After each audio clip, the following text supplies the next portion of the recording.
Good afternoon. Welcome to Caroline Flanagan Live today, where I'll be talking about enjoying your work. Now, normally, for those of you who haven't come across my lives before, I normally do them at 5 o'clock, 5:30 on a Monday.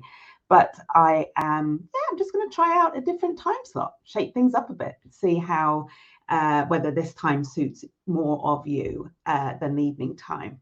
So today's topic then is enjoying your work. Yes, very simple, very obvious. Not actually something that I see coming up a lot in the posts and blogs that people write. I don't actually come across much that talks about enjoying your work, which is interesting, isn't it? Given that actually work is where you spend most of your time. So if you're not enjoying your work, then you're basically not enjoying yourself most of the time. And actually, when I think about my clients, when I think about I interestingly have read recently some surveys of like barristers or certain lawyers, and they're all revealing this very worrying fact that so few of you are happy in your work, so few of you are enjoying it. That's just even in the surveys that are coming out. If I think about the lawyers that I work with directly as clients, I'm hearing it actually all the time. I hear two things. I hear the things that you love about your job, as in the things that drew you to the law in the first place. But 90% of the time, I hear all of the ways in which you're not enjoying it. A client I was coaching last week actually said, I realize it's been a really long time since I actually enjoyed my work. I used to enjoy it. Sometimes, and there is actually a very direct connection, I think, between your level of enjoyment sometimes and the amount that you progress. And that brings me on to the key point of today's session, which is to talk about how on earth you can enjoy your work when you have imposter syndrome. Already, if you work in an environment like the law where it's very challenging, very demanding, long hours, it is in and of itself a challenge to enjoy your work at times. When you have imposter syndrome, that challenge can be even greater. It can be even more difficult. Enjoying your work matters. Of course it does. As I've said, you spend most of your time at work. So if you're unhappy at work, then you're unhappy most of the time. Also, how you enjoy, how you experience work affects how you experience life outside of work. We've all had those days where we've come home from the office, whether virtual or real, and something's hanging over us from the working day. And that does tend to linger into the evening. It can affect how you relate to those you love. It can affect how you feel even in your downtime and what you do with that downtime. So enjoying your work, it really matters, which is why I'm dedicating this short live to talking about it. And my aim today, particularly for those of you who are lawyers, who struggle to enjoy your work and feel powerless to change that, is really to give you a bit more of a sense of ownership over how much you enjoy your work. I want you to become, well, first of all, more aware of it, which might sound strange because you think, well, of course I know when I'm not enjoying myself, but it's amazing, isn't it?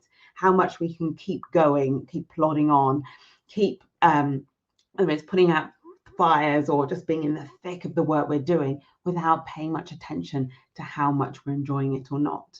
So it's raising your awareness, getting you thinking about your enjoyment at work, and then, of course, encouraging you to take more responsibility about how you get it and not so much relying on the need for your external circumstances to change, like your clients to be less demanding or the office to be less busy in order to improve how much you enjoy your work. So here's what's coming up. I'm going to talk about what we mean by enjoying work, because I think that's also is an interesting conversation to be had around that. And I want to invite you to reflect on what it actually means to you. My sense of enjoying my work could be very different to yours very different to your colleagues. So very important that this is a question you can answer for yourself. What does it mean to enjoy my work? I'm then going to talk about the common mistake that I see people making, and particularly those someone who suffers from imposter syndrome. And one of the reasons why enjoying your work feels so unobtainable for you at times. I'm talking about how you can know that you are making that mistake and also what you can do to fix it.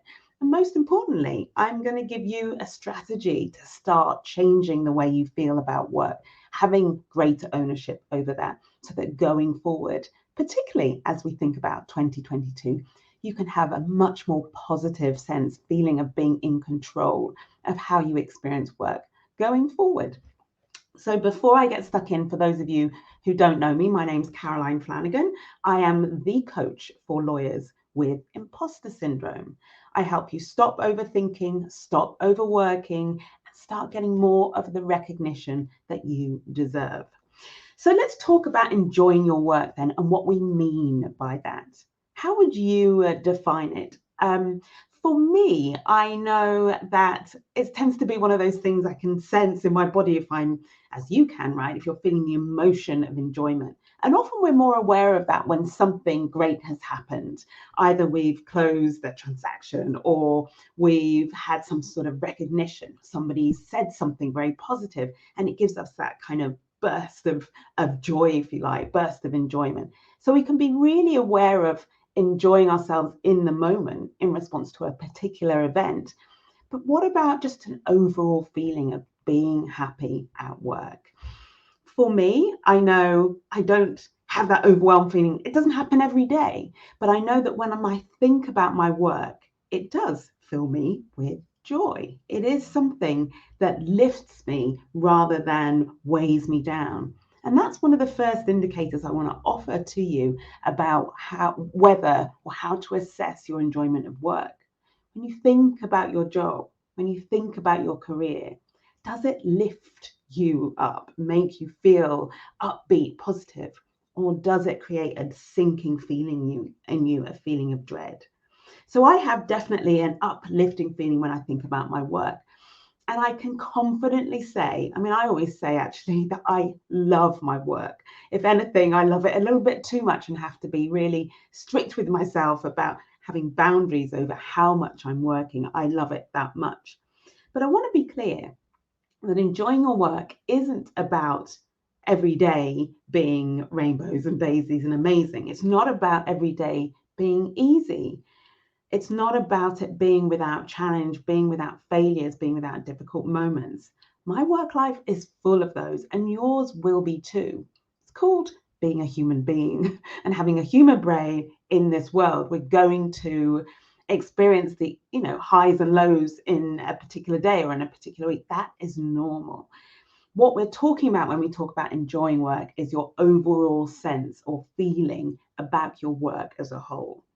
There's an interesting book, and I often quote this actually when I'm doing a podcast or in my blogs. It's a book called Flow, and it's by I think he's Austrian psychologist, Mihai Csikszentmihalyi is how you pronounce his name. And he wrote this book called Flow, where ultimately the conclusion was that the people who were the happiest, and this is across industries, across cultures and different organizations, different countries. Those who are happiest were those whose work created the most amount, like they had the perfect match between how challenging their work was and their skills and abilities. And where those two things were more or less equal and there was a healthy tension between those, that's what turned out to be the thing that made people happiest of all. So I want to offer that as another idea of a way of measuring your sense of happiness. How often are you in that flow? And that's something I definitely relate to, that feeling of like I'm doing something that's really challenging. But in those moments when I feel like it's bringing the best out of me and I'm able to meet that challenge, that is me at my happiest when I'm working. So key criteria for me, I know really elevates me or uplifts me rather when I think about work. Where I have the opportunity to grow, which my work gives me, where I get to work with interesting, clever, inspiring people, which my work gives me, where I get to be in service actually, and then therefore doing the work I do with interesting clients, lawyers I work with, but also being in service and the difference I know I can make in their lives is very rewarding, very uplifting for me. And it gives me a great sense of accomplishment when I do that. So that's my definition of enjoyment. What about yours? If you're a lawyer, with imposter syndrome, and I have so many clients who share with me what drew them to the law in the first place and what they, at least intellectually or on paper, know that they enjoy about their job.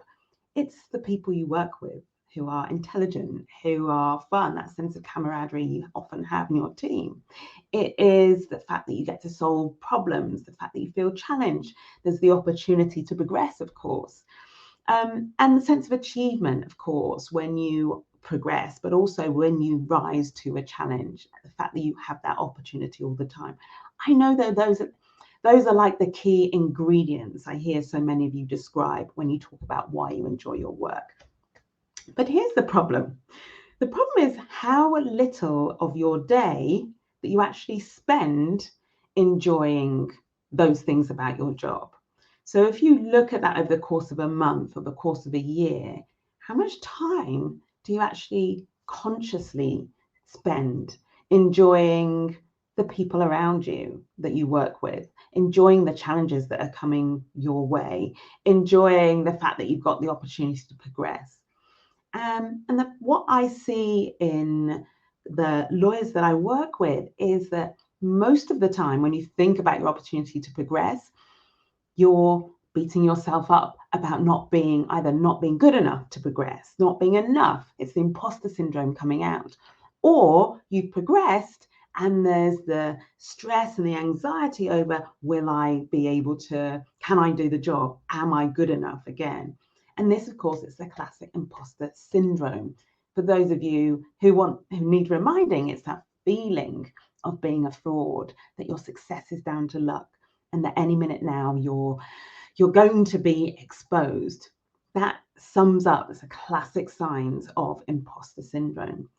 And you can see then how, when that is your mindset going into work every day, you can see how it's very hard for emotions like enjoyment to come to the surface when you're so busy battling those feelings of being a fraud and the negative emotions they produce, such as stress and fear and anxiety and feeling overwhelmed. So the ingredients for enjoying your work, they're all there in the work you do. The problem is you spend most of your time experiencing like negative emotions like stress and anxiety, and not enough time experiencing the joy of the work that you do. Now, when I think about why that is, and I'm working with clients to help to unpick that, the number one mistake, I think we all make, is that putting too much power in our external circumstance. So we say it's the job, right? It's a classic, particularly if you're a lawyer, classic lawyer mistake. Overestimating the external circumstances, your hours, your clients, the culture of your office. So we often put all of the responsibility for our ability to enjoy our work on these external circumstances. And then we massively underestimate our ability internally to create results, like to make our work more enjoyable for us. Now, that's a challenge at the best of times. If you are someone with imposter syndrome, then that challenge is even harder. And the reason why is because we're typically, instead of blaming external circumstances for what is making your job difficult, when you have imposter syndrome, so much of the blame is about you. It all comes down to, and the pain comes from, that feeling of not enoughness. That's the expression I like to use to describe imposter syndrome. So how do you know if you are someone whose enjoyment of work is being severely hampered by your imposter syndrome? Here's how you can tell. First of all, in how you feel. If you are almost always feeling stressed, anxious, overwhelmed, afraid of being found out, then guess what? that's likely to be imposter syndrome. And it's like to be imposter syndrome that is stopping you from enjoying all the other things about your work that you know, well, that's the reason you went into the law in the first place. And it's not just how you feel that's an indicator of your imposter syndrome stopping you from enjoying your work. It's also like what you do. If you spend much of your day, the way you work is spent often overthinking. In other words, thinking, ruminating, having thought drama about what you're doing, whether you should do it, whether you should speak up in meetings, whether it's the right step to take, whether you've made the right decision. If you do all of this thinking, overthinking, in other words, thinking that isn't helpful, it doesn't serve a helpful purpose, then that's your imposter syndrome at work. Overthinking is a classic sign that you have imposter syndrome when you do it so much of the time. Overworking. If you spend most of your time overworking, in other words, working excessively, doing work, and I'm not talking about working a lot of hours, I'm talking about the type of work you do doesn't actually prove more helpful or more useful. It doesn't progress the work that you're doing to any extent. So it doesn't add value, is what I'm trying to say. And the best example of this, of course, is perfectionism. So if you are someone who's a perfectionist, and that is driven by, as perfectionism tends to be, driven by the fear of exposure, should anything be less than perfect, then yes, your imposter syndrome is interfering with your ability to enjoy your job, enjoy your work. And what's the result of that? If you look at your career as a whole, take a step back and consider it and look at what your experience of work is. When you have the feeling that you are not performing as well as you know deep down inside you're capable of, when you're not achieving at the same level as, well, maybe you see your peers achieving, maybe you think, actually, I could and should be achieving at that level. When you're not getting the recognition that you know you deserve, you know deep down you deserve, the amount of work, how hard you work, that's a key indicator that your imposter syndrome is at play.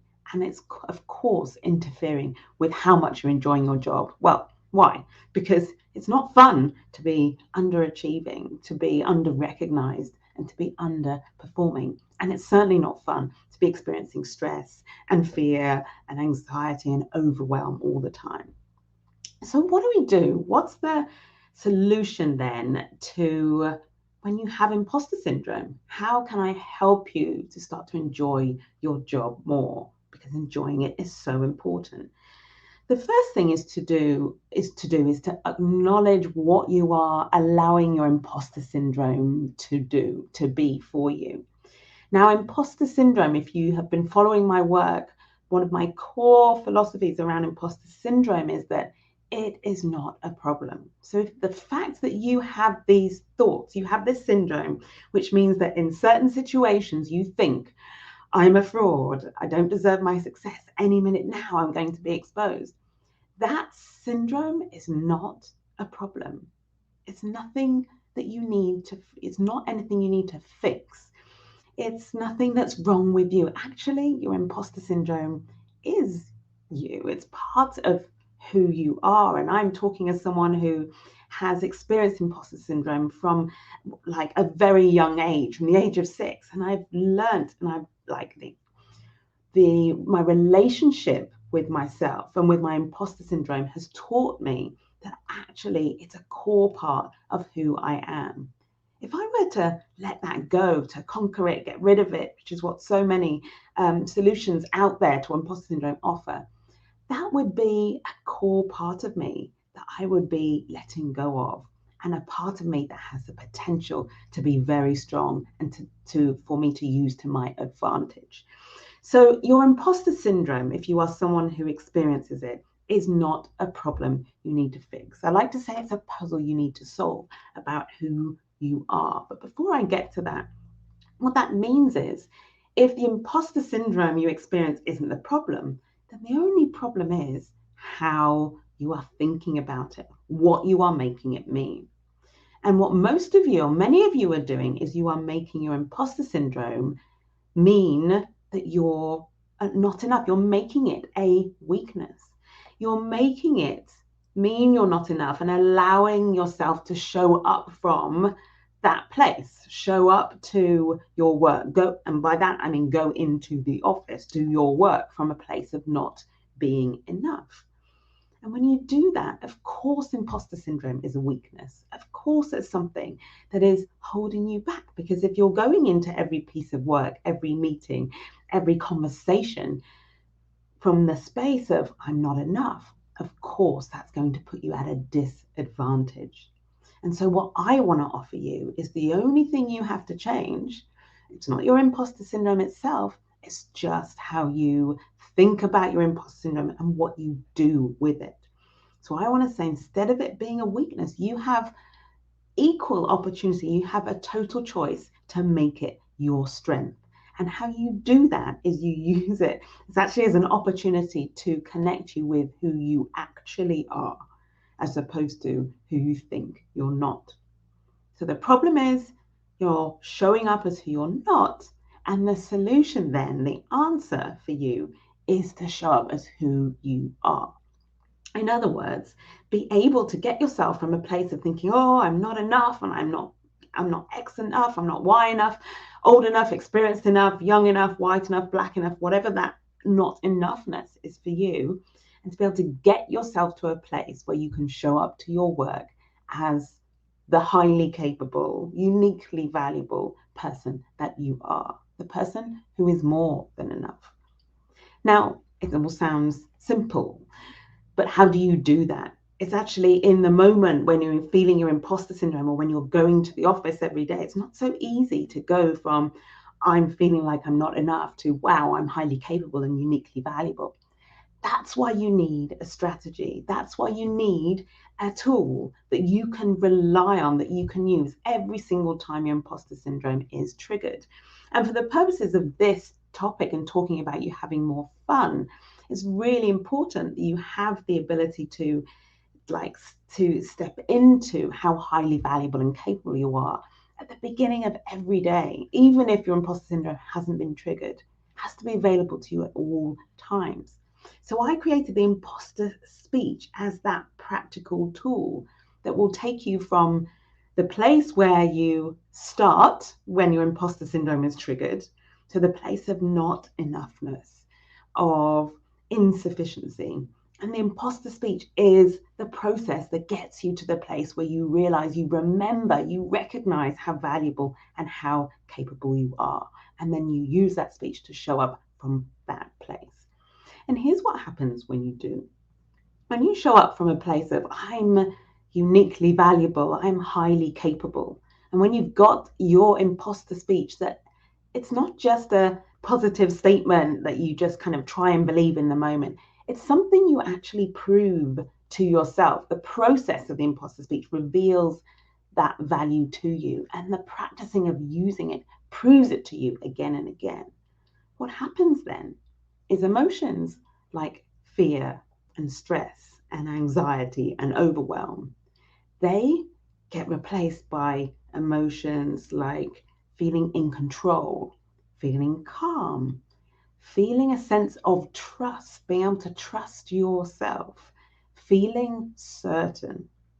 And then when you're showing up to your work, trusting yourself, more certain about yourself, feeling more in control, then the way you work is completely different. How you show up, the kind of, the overthinking, the over working, that falls away. You don't need to do any of that.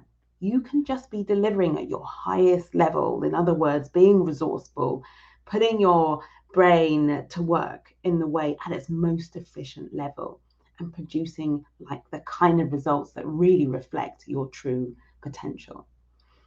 And that brings me to when we talk about enjoying your work, then what it is ultimately that makes work so enjoyable. And it is so closely connected with that ability or that knowledge, that certainty that you are working at your highest level. that you are being your most resourceful, your most creative, your most resilient at the times when you need to be, your most productive, your most efficient, your most effective. And because you're being all of that, because you're working at your highest level, you are creating some great results. And that is what is so rewarding, what makes work so much more enjoyable. And I want to add all the external stuff, the hours, the clients, the culture, whatever it is that you feel now is the reason why you don't enjoy your work. You work on that bit of getting yourself, your imposter syndrome into when it's triggered, being able to turn your imposter syndrome into a strength that allows you to show up at your highest level. You take care of that bit and your enjoyment of work through what you are able to contribute and achieve. And the rest of it you can manage, you can take in your stride. How you approach the rest of it is completely different. It's so much more manageable and has so much less power over you and less ability to affect your enjoyment of your work. So I hope you found this food for thought. More than anything, I want to challenge those of you who think that not enjoying your work is okay, that that's just the way it is. That's just the nature of the job. It's just going to be really hard for years and years and years until I get to a certain level. Those of you who are really willing to put up with not having any enjoyment in your work right now, I want to challenge you to have a higher standard for yourself, have higher expectations for yourself in 2022. And to achieve that, I'm not suggesting you go elsewhere and try and find happiness in some other environment with some other types of clients or other firm or other boss. I'm actually inviting you to take ownership of your happiness and your enjoyment of work and just find all of those ways in which you have so much more power than you realized to improve the amount that you enjoy your work, even notwithstanding what's going on around you.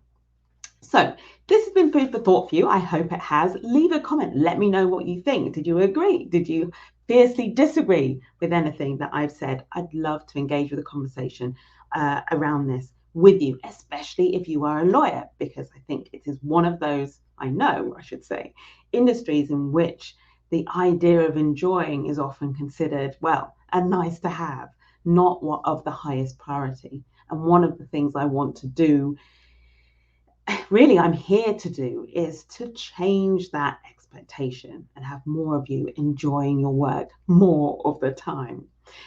You can leave a comment. You can join the Facebook group and come and engage with me there. It's called the Imposter Speech, Imposter Syndrome Facebook group. Come and join and let's have a conversation about you enjoying your work more.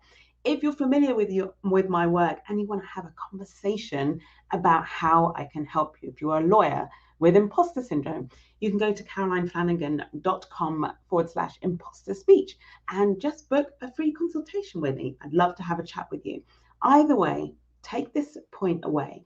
Your happiness at work, your enjoyment at work, it matters. Don't be so quick to assume it's not possible in the industry in which you work in or the firm that you work for. I want 2022 to be the year when you hold yourself to that higher standard of finding more enjoyment in your work. That's it from me. Thanks very much for listening. And any comments, please leave them below. And I will be back. No, I won't be back next week. Actually, I'll be closing shop for Christmas. So I will be back with more lives in the new year. Watch this space. I'll be posting dates as usual. Until then, have a wonderful Christmas. It's only the 13th, but it's not too early to say. Enjoy the rest of your day, and I will speak to you again soon. Bye for now.